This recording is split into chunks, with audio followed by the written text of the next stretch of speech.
Merry morning or magical midnight, my friends, wherever, whenever you may be around the world in any vibration or across any dimension. I am Tillie Treadwell, and today I am joined by my new friend, Greg. And Greg, how do you exactly pronounce your last name? It's Ogles. Greg Ogles, lovely. And Mhm. Greg has been up to some incredible things lately. We're going to hear all about that. And first, Greg, would you please tell us who you are and what you do? Yeah, of course, my name's Greg Ogles. I'm from Alabama, and my day job, I'm a traffic engineer by trade, and being a traffic engineer, I'm a trained investigator. And when I got into the paranormal or investigating Bigfoot's really where it started. Um, I took some of my investigative skills into this field, and one aspect of of investigating rather is documentation, and it depends on what type of documentation you can write. You can audio record, you can video record. I prefer to video record everything. And I had this little thought. I was like, hey, after doing it for a few months, I was like, I'm already recording some things. How hard can it be to make a documentary? So I had contacted the University of Alabama in Birmingham and enlisted some help. And I got a crewmate. His name's Brent.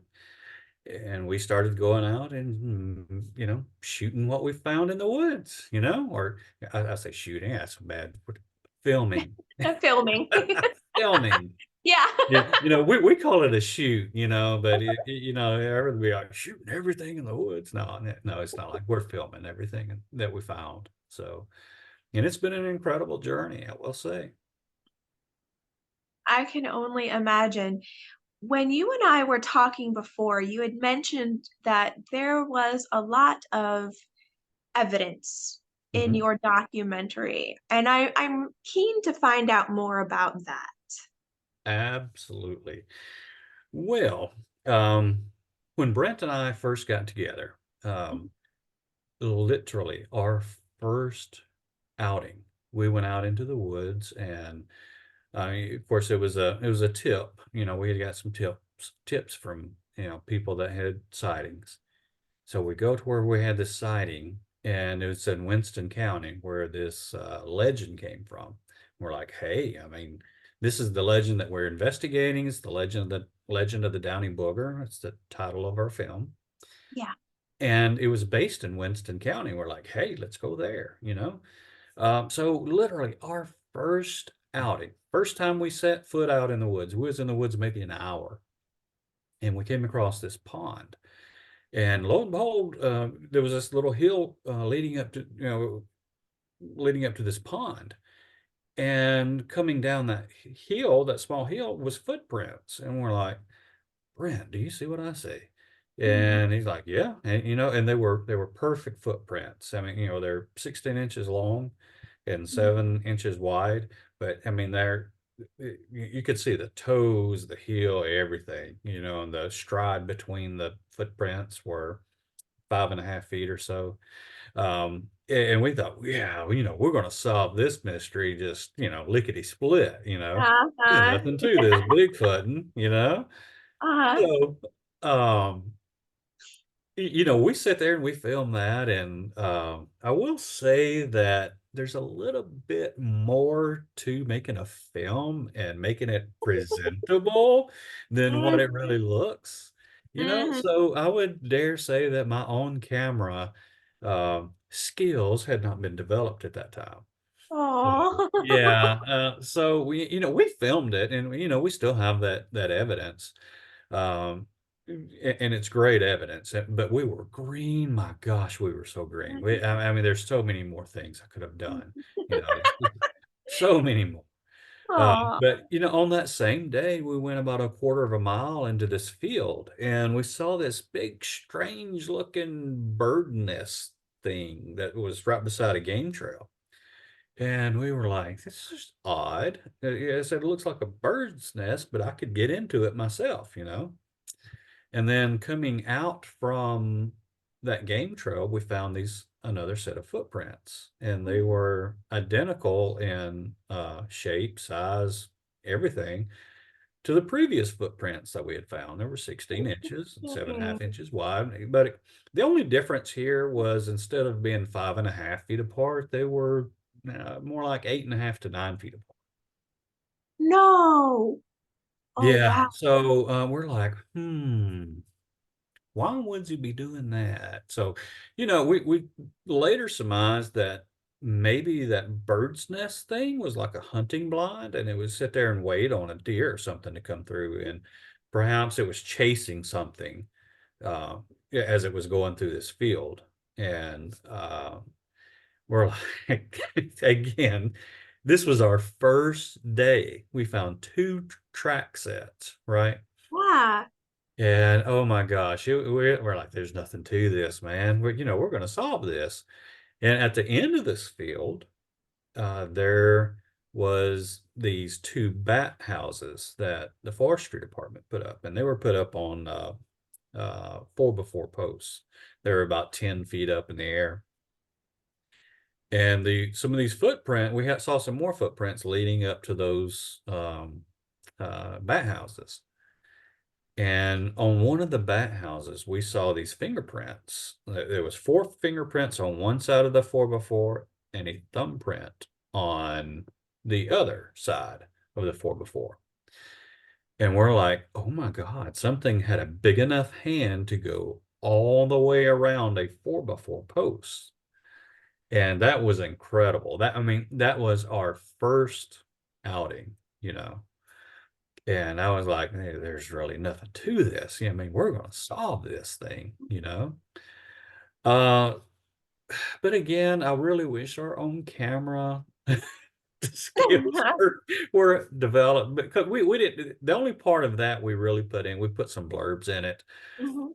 but we didn't put in everything that we have done with it. We did cast those footprints, and there was a handprint too that we had to That cast. was a question that I had, was if you had brought home any more physical proof. Yeah, we do have a footprint and a handprint. And the footprint and handprint was kind of side by side. Well, not side by side. They were 3.5, 4 feet from uh from the foot. 3.5, 4 feet over would be one handprint, and then you know same thing on the other side. But there was only one that was castable. The other one was just a trace. Oh, gotcha, Yeah, gotcha. yeah. So, what do you think that this being or person or creature may be exactly? Do you have any theory? Oh, absolutely. I believe 100% it was Bigfoot.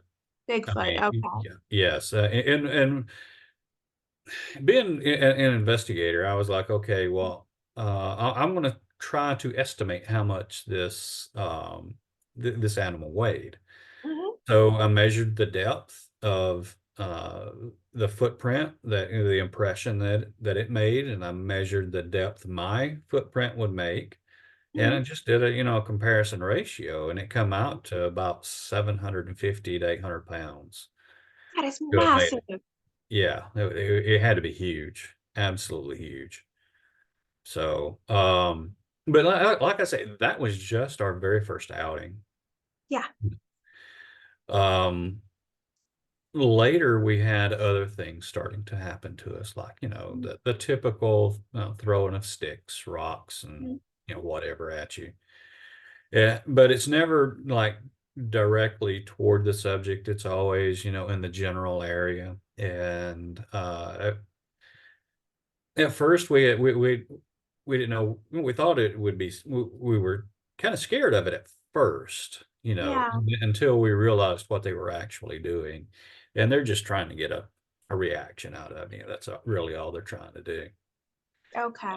Yeah, they're we a lot of times we'd go out into the woods and nothing would happen. You know, Mhm. wouldn't see anything, wouldn't hear anything, and then on our way back, that's when stuff would be thrown at us, or a limb would break or, something. And we thought then it's, hey, it's just trying to get our attention so that we don't leave, because they don't have CNN or, No. Cartoon Network or anything, we're their entertainment, So I really think that's what they were trying to do, is just get our attention, try to get us to stay. Uh, so far, I haven't been really threatened in any way. Now, that's not to say that uh, some of them couldn't be threatening. It would be irresponsible of me to say that, every Bigfoot out there is just, big and cuddly. No, I don't think that at all. I think some can be. But I think others, have the potential to be harmful too. They're just individuals, just like we are. Mhm. I can certainly agree with that from everything that I've heard secondhand in my own cases in the past, and then all the stories that I've heard people speak about and write about. I do think that there is an interesting array of temperaments, personalities, and motivations within what seem to be the Bigfoot community, Mhm. as it were. Yeah. One thing I've learned out of all this is I don't know anything. That's that's one of the things that I've learned. I like And it that takes a very long much. it takes a long time to get there. Yeah. Beware of the person who says, I'm an expert in this. Yeah, well, hold on. Amen, brother. I completely agree. So I'm brand new to the public eye, and I get a lot of flack because people try sometimes to push me into saying for sure what something is. And they Mhm. find me annoying because, well, some people do, because I'm so bubbly, but then also because I refuse to say that, oh, yes, this thing was this thing. Mhm. So I always put on the disclaimer that something seems to be a certain way to me. This Mhm. is why. However, there are other options, and I might just be some crazy person dressing up in the living room and going on camera. I don't Mhm. know. I leave that to everyone else to decide. And so some people really hate me for that, but I see you, brother, and I appreciate you. Mhm. Yeah, I mean that's one thing that we really tried to do on our film. We did not go out of our way to say, hey, this is Bigfoot or this is that, or we tried to let the viewer make up their own decisions. Right. Yeah, yeah. So, and I really, until I see, now I have seen something I would consider to be Bigfoot in FLIR, like forward-looking infrared. Yeah. Yes. I have seen one like in that what I would consider to be Bigfoot. Mhm. Um, but I haven't seen one like with my own eyes, Mhm. just in broad daylight. Hey, here it is. There's no mistaking it. I haven't Right. had that, but I've had every other ounce of evidence that you can have, anecdotal evidence that's out there that everybody else experiences. With the rock Yeah. throw and the the the cracking of the rocks, the breaking of limbs, everything, the howls, the whistles, grunts, Oh, yeah. everything. Yeah. Yeah. But I've been short on that personal sighting. Mhm. However, Mhm. during my investigations, I came across some things that I didn't expect. Mm. Uh, when we were Bigfooting, um, one of the first things I started to notice was these glowing lights out in the woods. At first, you try to rationalize it. Is it a lightning bug? And you think, well, no, it's pretty cold out here, and lightning Yeah. bugs, they Mhm. aren't here then. And then you think, well, is it reflection from the moon? Is it moonlight reflection? And then it starts moving, and it gets real, real bright, and they get dim and then bright again, and they start moving some more. Um, and then it really hits you. You're like, okay, it's not moonlight. Mhm. This is some sort of luminous phenomenon. And I had no idea what it was. I'm going to call them orbs for lack of another term. Yeah. And I started seeing orbs, and it took a long time to rationalize it because I'm not talking about something with a flash of a camera and there's 8,000 dust particles in it, and people say, "Oh, there's 800 orbs in here." No, that's dust. Yeah, it is Okay. dust. Yeah. Yeah, that's dust. I'm Yeah. talking these things, what I'm talking about, you can see them with your eyes. They're luminous and they're bright. They're really, really bright. Hmm. Um, so I had to come to terms with that. Like, what was I looking at? What was I seeing? Because I've never heard of any of this before. Yeah. Um, but it wasn't just a time or two that I saw these. I saw them over and over and over again. Um, and it really gave me a different outlook on life in general. Mhm. Um, because these orbs they were either intelligently controlled or intelligent themselves, because Yeah. they would react to stimuli. Uh, they could apparently understand you, like we would verbalize to them, and it's a long story to get to that part, but we would verbalize to them, and they would get brighter if you asked them to get brighter. Oh. And they would go out if you asked them to, "Hey, can you make yourself go away?" And then they would go out and then come back on later. Hmm.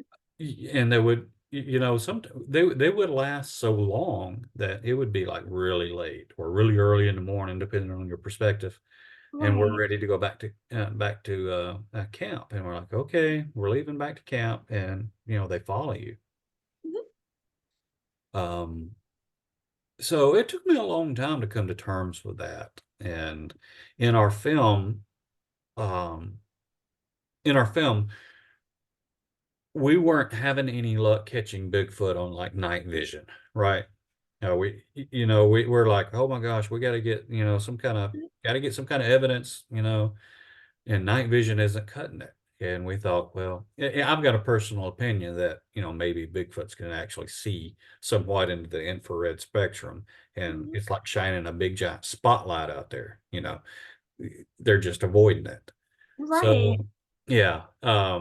So what we did is we rented a really high-end camera, and I said, "Hey guys, look, let's go to this place where we always see these orbs. Mhm. And if nothing else, we can get these orbs in our film." And sure enough, I mean, we went there and we got this really high-end camera, and right on cue, here come the orbs. Yeah, yeah, really, right on. Yeah, I mean, it was right on cue. We Uh, see them all the time. mhm. So we're sitting there looking at them, and we have a really good night. It was a really active that night. It was very active. And lo and behold, when we started going over evidence, there was a storm approaching. We had to cut that investigation off a little bit early. But when we started going over evidence, Brent he's my camera guy, and he was filming the orb, and we filmed something crawling between us and the orb. It was on all fours. It kind of looked like a giant gorilla, you know, Wow. and it has like an "oh crap" moment, and it like it like crawls to one side and crawls another. It's like it doesn't know which way to go. I'm And it finally, scrambling. yeah, right, it's scrambling. Exactly. Yeah. And he finally scrambles off film, and we don't see it again. But interestingly enough, the orb in the back was just pulsating like crazy. It'd get real bright for several seconds, and then dim, and then real bright. Mhm. It was incredible. So we caught actually two phenomena in Wow. one shot. In one Yeah. shot. So I mean, I'm really proud of that.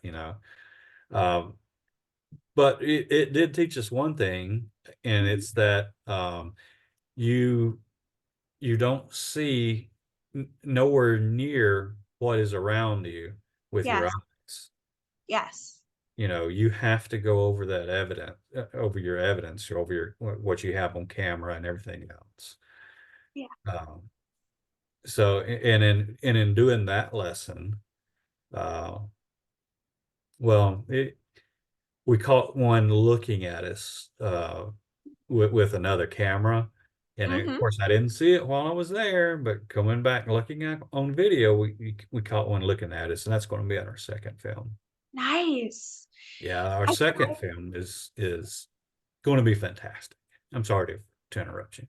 No, that's okay. Oh, I can't wait to watch both of your films. As soon as I have a bit of free time from my responsibilities, I have them on my watch list. And well, I have the one on my watch list, and the second one will definitely make it there too. But you hit on several notes that line up exactly with my own experiences too. Hmm. So, for myself, I worked as the professional paranormal investigator. I was the intuitive lead on the team. I am perhaps what some people would call an energetic empath, and I tend to be able to interact with the non human people very easily. I can usually see them and hear them and whatnot. And so they would often tell me things that they wouldn't just tell the average human being.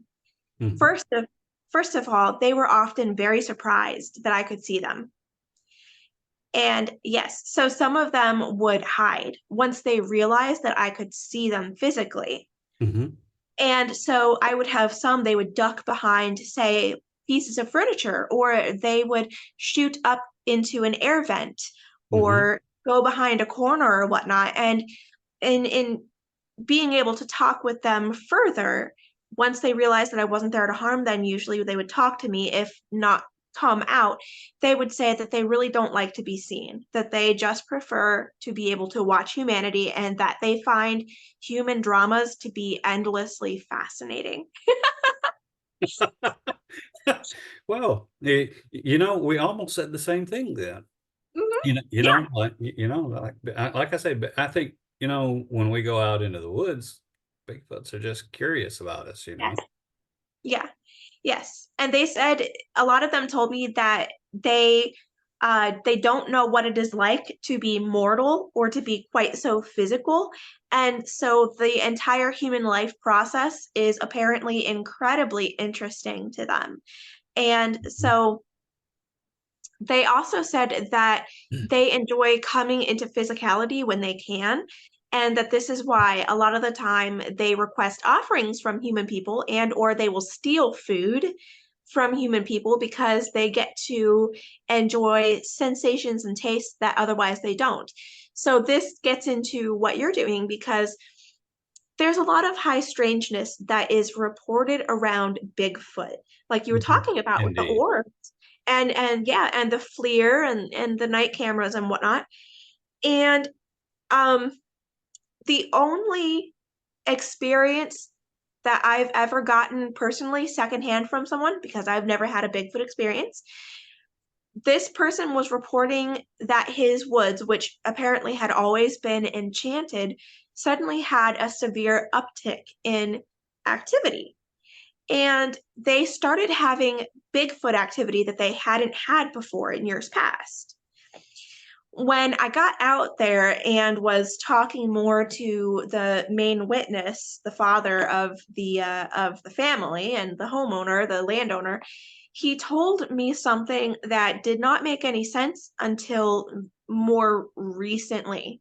So this man told me that he was out walking or hunting or foraging mushrooms or something, um, late one evening or during a morning. I can't quite recall. It was a number of years ago now, so please forgive me on that. Sure, sure. But he said that he witnessed about, I don't know, 25, 30 feet away, a massive Bigfoot, about somewhere between 7 and 8 feet tall, just walking and minding its own business, but then it walked into a huge oak tree and disappeared, like was absorbed into the oak tree.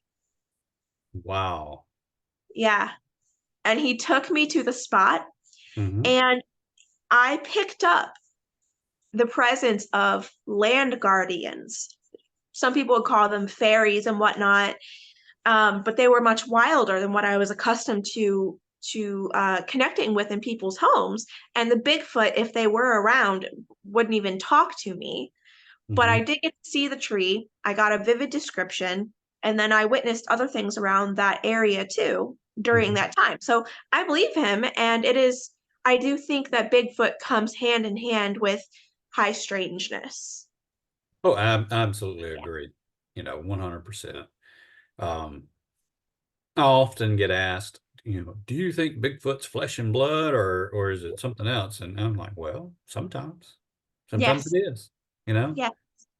I think sometimes it's not. Uh-huh. You know, so obviously at some point in time it's flesh, and because it leaves footprints, leaves hair. Um, but then again, one of the times we were following the trackway, it stops in the middle of a field and it doesn't go anywhere else. It just stops.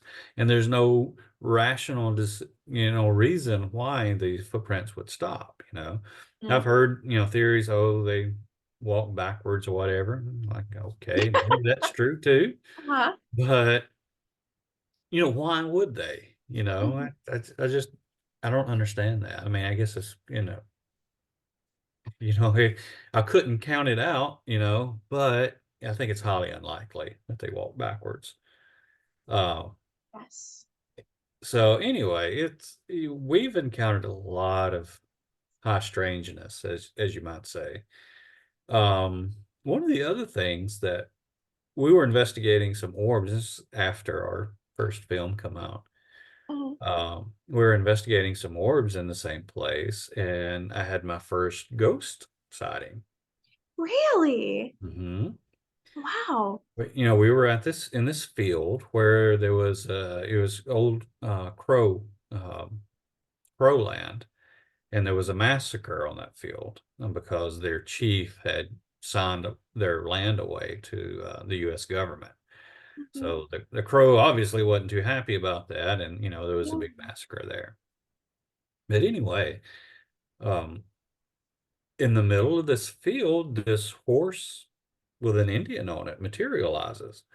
And it just rode through this field, and the field's probably 400 yards long. And then it got to the tree line and then disappeared. Oh. Yeah. Yeah, and I looked over at this other lady that's in our group, and her name's Janice. I said, Janice, did you see that? She said, an Indian on a horse? Absolutely. Oh, it was real solid because we sent Brent over there as our test subject to Perfect. yeah, he was our test dummy. So we sent him over there to where the apparition was, and they Mhm. looked identical, like in as far as transparency. I mean, it was you couldn't see through Brent obviously, and you couldn't see through this Indian horse either. So apparently, it was fairly solid. Wow. Okay. But we've So, experienced a ton of things. And a lot of this stuff was so weird that we didn't even put in our film because it was so mm, weird. like Yeah. what? Well, there was this one time, Janison, when we went out, we would normally stay out like 45 minutes in pairs. So we would never go out by ourselves in pairs or groups. Okay. So Janice and I had went out and we were looking at some of these orbs, and it was fascinating to us, and they went away, but we thought we were out 45 minutes. And when we came back, Brent and her son was along with us. They said, "Hey, why were y'all gone so long?" I'm like, What do you mean? We were gone 45 minutes." And they're like, Oh. "No, you were gone like 5 hours." And we were like, "No." Oh. And they're like, "Yes." And I still didn't believe them, but Yeah. sure, just a few minutes later, the sun started to come up. I'm like, wait a minute. We were gone a long time. Her. But they thought we were just out of sight of fire. We always do a fire, Okay. They thought we were just out of sight of the fire talking because they heard us, quote, talking. And we were nowhere near a camp. It was nowhere Oh near. my. Mm-hmm. That is really bizarre. Yeah, I mean, how exactly would someone put that into a live action film on the spot? I don't Exactly. think I can. You can't. I mean, you Yeah. can tell a story about it, but I mean, Right. it was really outlandish, you know. Yeah. Um, I wouldn't see how our audience would have believed it.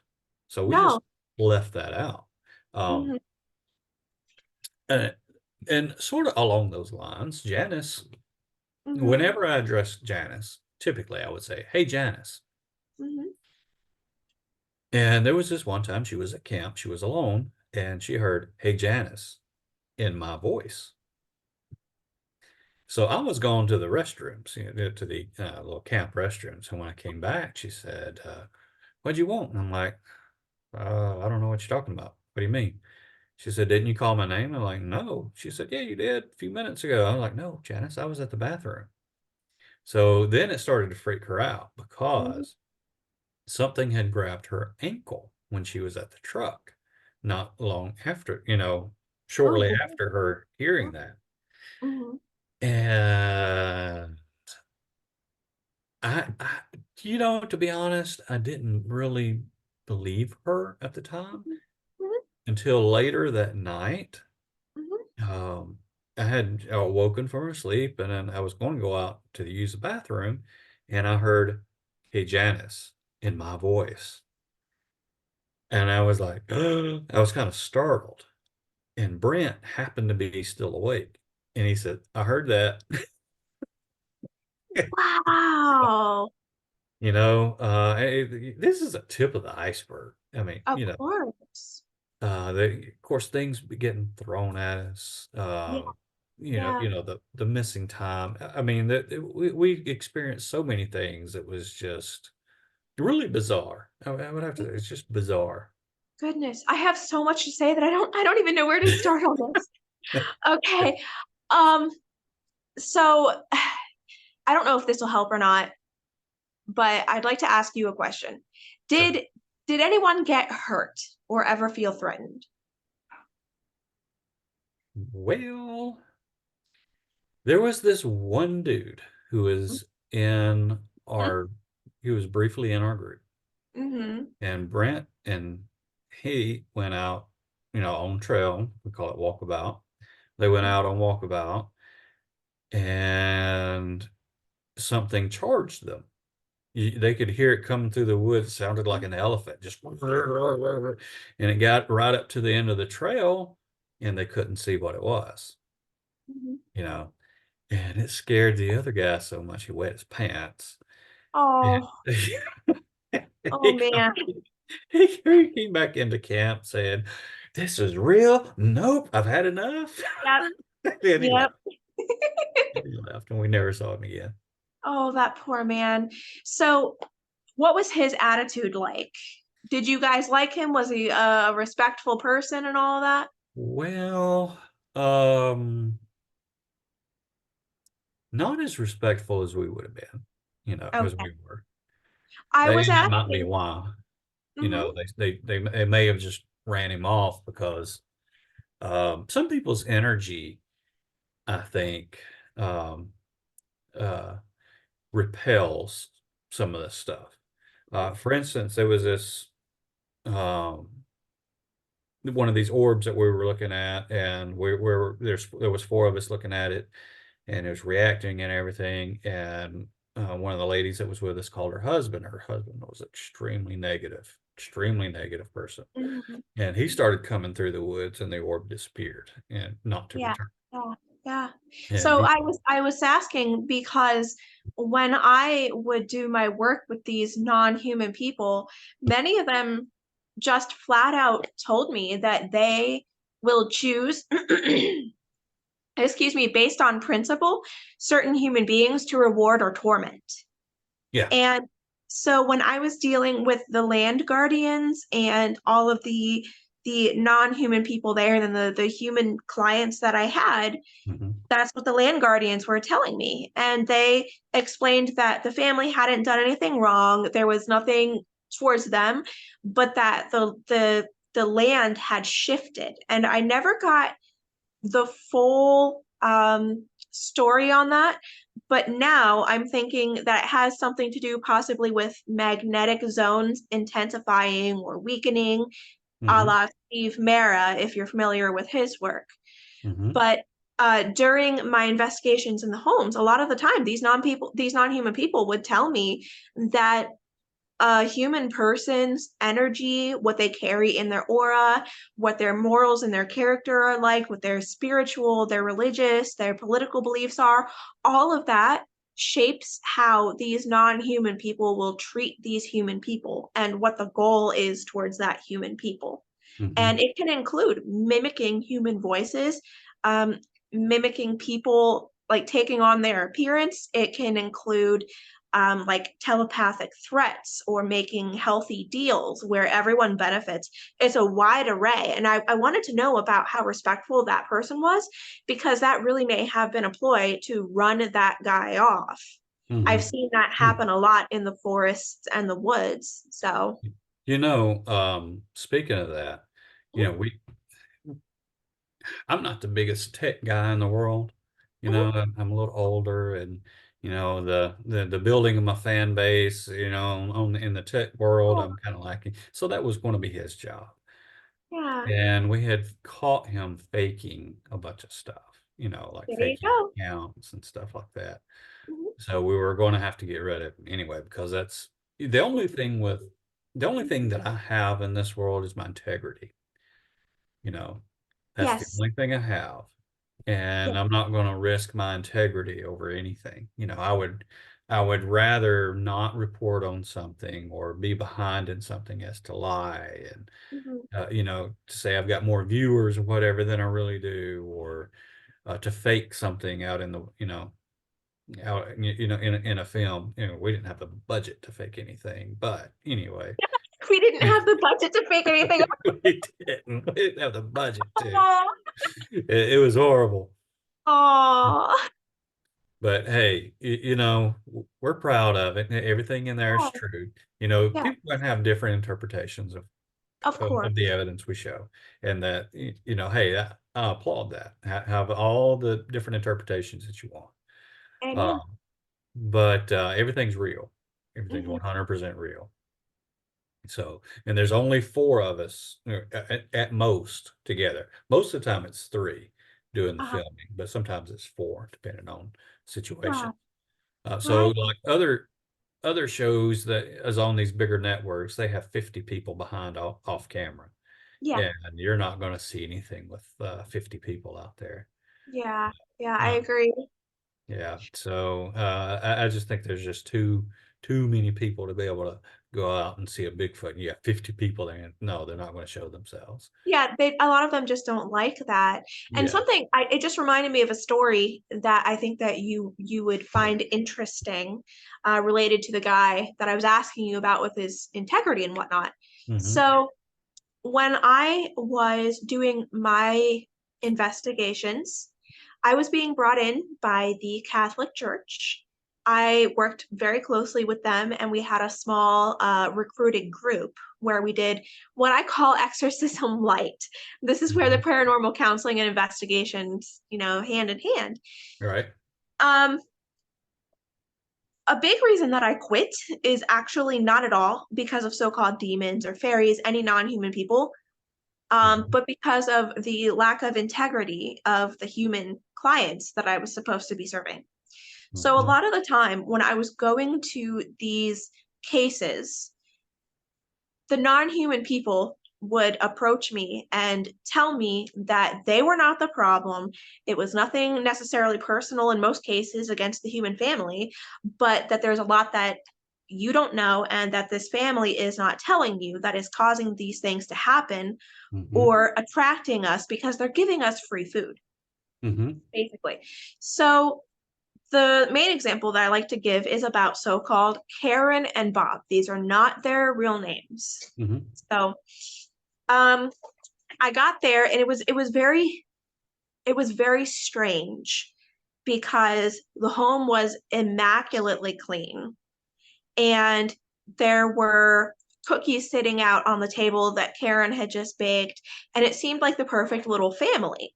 So the mother and the father were both deeply involved in the church, and they had the teenage son, and he was getting good grades in school and whatnot. And they swore that they had no idea why they were being tormented by this so-called demon. Mm-hmm. Well, I asked to go essentially explore their home, and I just said, I'd like to see if I can locate anything whatsoever. Really, when I would do that, it's just an excuse for me to snoop, to be completely honest with you. It gives me a chance to be one-on-one with anyone non-human who is there.